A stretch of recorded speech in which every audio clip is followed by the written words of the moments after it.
الو. الو، مرحبا سيادة القائد. انا نقيب جاسم. اهلين جاسم. كنت مفكرك راح تقول لي سامحني بس تسمع صوتي. سامحك على شو؟ على انه كل هالعمر طلعت مخدوع فيك ومفكرك قائد. شو هاد؟ مثل ما سمعت. ما في قائد بيترك زلمه بالنار. انت مالك فهمان شيء.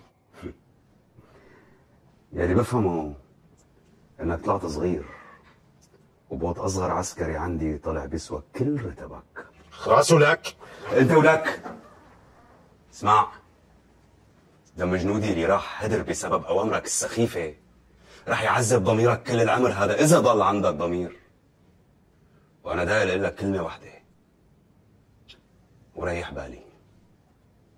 انت طلعت حشره سياده القائد. سلام. يلعن شرفك وسخ كلب.